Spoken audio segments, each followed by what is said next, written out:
Assalamualaikum warahmatullahi wabarakatuh. Ya, baiklah teman-teman, berjumpa lagi bersama saya Filan di channel Segala Info Menarik. Ya, pada kesempatan sore hari ini saya akan mengupdate perkembangan atau melakukan pemupukan ketiga tomat dalam polybag saya ini ya. Di sini sebelumnya saya akan menambahkan dulu media tanahnya ya. Ini adalah tanah ya.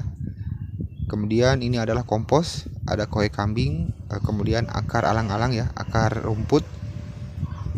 Saya campur semua itu, saya komposkan. Dan yang terakhir ini adalah arang sekam ya. Ya, ini yang abunya ini bagus sekali ini. Ya, ini adalah arang sekam ya.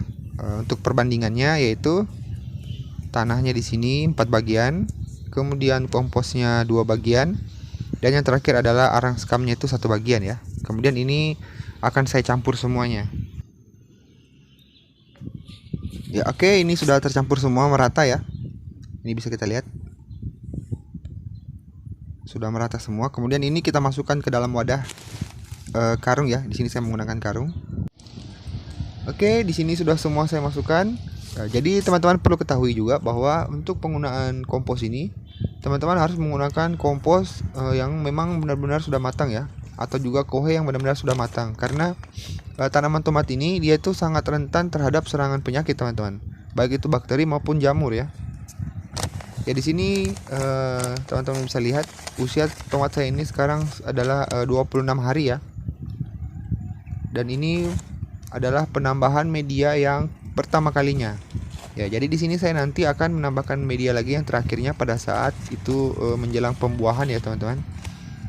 Ya, ini harus kita lakukan karena tanaman tomat ini dalam polybag ini akarnya itu kan kelihatan ya teman-teman ya. Jadi itu kapan terpapar oleh sinar matahari langsung, maka tanaman kita itu mudah stres. Dan juga saat kita melakukan pemupukan, ditakutkan itu ada akar yang rusak ya. Jadi nanti akan berdampak buruk terhadap serapan unsur hara yang kita berikan ya. Jadi seperti itu ya teman-teman. Jadi kita wajib menambahkan atau menutup, paling tidak kita harus menutup lah akarnya ya. Ya, jadi nanti di sini saya akan menambahkannya ini sebanyak 2 kali ya. Nanti terakhir itu pada saat pembuahan. Ya, baiklah teman-teman, saya selesaikan dulu semuanya ini. Saya tambah dulu. Ya, baiklah, kita ketemu lagi ya. Di sini sudah saya tambahkan semua media tanamnya. Ini teman-teman bisa lihat ya. Ini masih ada wadah ruang kosongnya ya, sekitar 10%. Itu nanti akan saya tambahkan pada saat menjelang pembuahan ya teman-teman. Jadi karena tanaman tomat ini akarnya terus muncul di permukaan tanah, maka kita juga harus terus menutupnya ya. Dan untuk langkah selanjutnya ini kita lakukan perempelan tunas ya. Dan untuk tunas yang besar, cara merempelnya itu seperti tadi ya teman-teman. Kita goyang ke kiri dan ke kanan. Karena kalau kita tarik saja sekali ke bawah seperti ini ya. Kalau yang kecilnya enggak masalah ya teman-teman, tapi yang sudah besar itu kita harus goyang-goyang ya. Supaya itu fungsinya agar batangnya ini tidak luka. Karena biasanya itu kalau tunasnya yang sudah besar terus kita tarik langsung ke bawah, itu biasanya kulitnya itu akan terkupas teman-teman. Jadi bahaya juga kalau sampai melukai batang tomat ini, akan menyebabkan busuk batang nanti ke depannya. Ya, dan tunas ini akan saya coba tanam ya. Kita lihat nanti bagaimanakah hasilnya, apakah buahnya sama ataukah lebih sedikit ya daripada induknya. Jika sama, maka ya tunas-tunas seperti gini wajib kita tanam kembali ya, tidak dibuang. Jadi nanti kita saksikan bersama, nanti kita lihat bersama bagaimana kelanjutannya untuk tunas-tunas yang kita tanam ya teman-teman. Ya, jadi seperti ini sudah besar ya teman-teman. Nah, ini kita goyang. Nah, baru kita tarik. Ya, jadi seperti itu ya teman-teman. Jangan langsung ditarik ke bawah, kecuali memang yang masih kecil ya, nggak apa-apa lah. Tapi kalau yang sudah besar ini biasanya dia itu kulitnya akan terikut teman-teman. Dan kalau sampai luka, apalagi di musim hujan seperti ini ya, kalau batangnya itu sampai luka, maka akan sangat mudah sekali masuk bakteri ataupun jamur. Jadi itu yang harus kita hindari ya. Jadi pada fase pembuangan seperti begini, di sini kita wajib untuk merempel tunas airnya ya, agar nutrisinya itu berfokus pada pembentukan bunga dan juga buah. Dan inilah pupuk yang saya gunakan. Ini adalah NPK ya teman-teman. Ini karena kemarin kena hujan, jadi saya gunakan saya semua. NPK-nya ini sekitar 60 gram ya. Lalu kemudian kita tambahkan magnesium sulfat ya ini. Ini kita timbang ya teman-teman.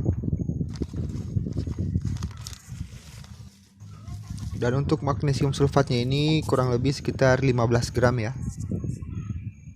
Ini kurang 1. 18 ya, enggak apa-apa lah, lebih sedikit. Jadi magnesium sulfat ini sangat cocok sekali ya dipakai di musim hujan ya. Untuk meningkatkan daya tahan tanaman terhadap serangan penyakit, dan juga bisa menaikkan pH tanah ya teman-teman. Ya, setelah magnesium sulfat, kemudian kita campur lagi dengan ultradap ya teman-teman. Karena tanaman kita ini memasuki fase pembungaan, jadi dia itu membutuhkan fosfat yang sangat tinggi. Nah, di sini untuk ultradapnya kita gunakan kurang lebih sekitar 3 sendok makan ya. Yaitu kurang lebih itu kalau nggak salah 3 sendok makan ada sekitar 50 graman ya. 50 atau 60 gram lah.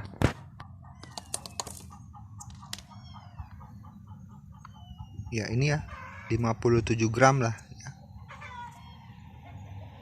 Ya, jadi 60 gram lah kita genapkan ya.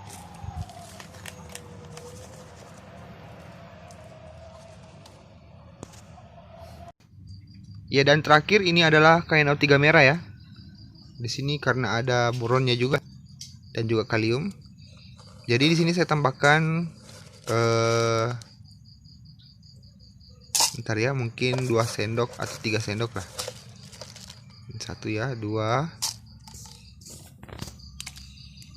Kita lihat 42 ya. Kita cukupkan 50 lah ya. Ya, kita cukupkan 50 gram. Berarti 2,5 lah. Ya, 2,5 sendok lah. Ya, oke lah. Seginilah ya. Ya, jadi ini KNO3 merah terakhir. Nanti selanjutnya kita tidak menggunakan KNO merah lagi. Kemudian kita masukkan ke dalam air ini 16 liter ya. Ini kita masukkan semuanya.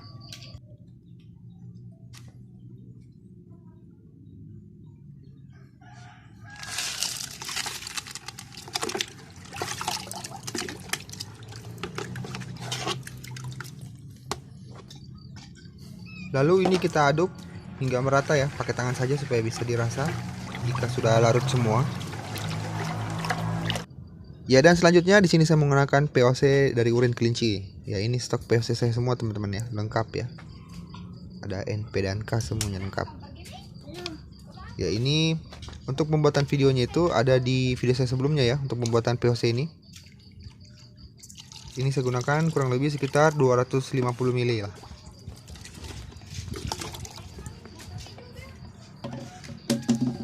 Ya, kemudian setelah ini saya juga akan menggunakan fermentasi buah mengkudu. Nah, ini dia. Ini banyak sekali khasiatnya teman-teman. Teman-teman bisa browsing saja ya, apa-apa kegunaannya. Ini kurang lebih sekitar 100 ml ya. Ya, dia ini sebagai asam amino juga bisa teman-teman. Juga untuk memacu pembuahan juga bisa, serta pestisida nabati juga bisa. Ya, kita campur semua hingga merata. Ya, dan inilah dia perkembangan dalam 5 hari ya. Teman-teman bisa lihat sendiri perbandingannya dengan yang video sebelumnya. Ya, di sini untuk dosis itu saya gunakan 1 gelas ini ya. Ini 240 ml, 250 ml lah per tanaman. Dan untuk pemupukan ketiga ini, di sini kita menggunakan dosis pupuknya itu sebanyak 181 gram ya. Kalau kita hitung tadi itu dari pertama penggunaan pupuknya. Dan ini masih termasuk dosis sedang ya teman-teman.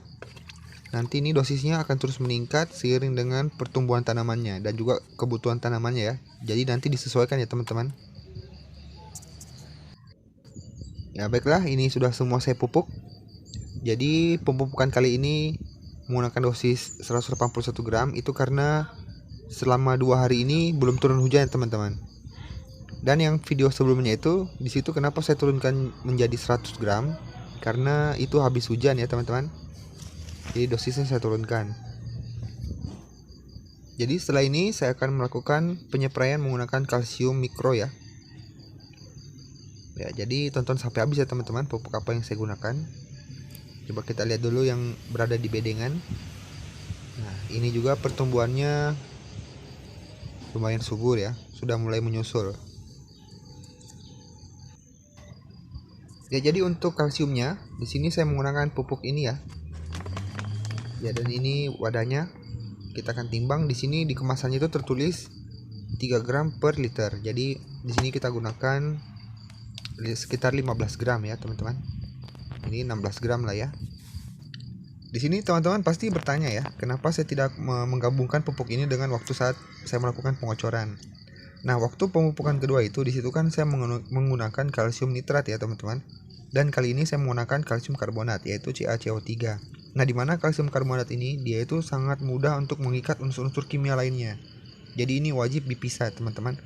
Ya, walaupun di kemasan itu tertulis boleh digabungkan dengan ini pupuk lainnya, namun kita berpatokan pada tabel periodik unsur kimia saja ya, teman-teman. Mana yang bisa digabungkan dan mana yang tidak bisa digabungkan. Jadi untuk ini yang lebih diperhatikan itu adalah unsur fosfat dan juga kalsium ya.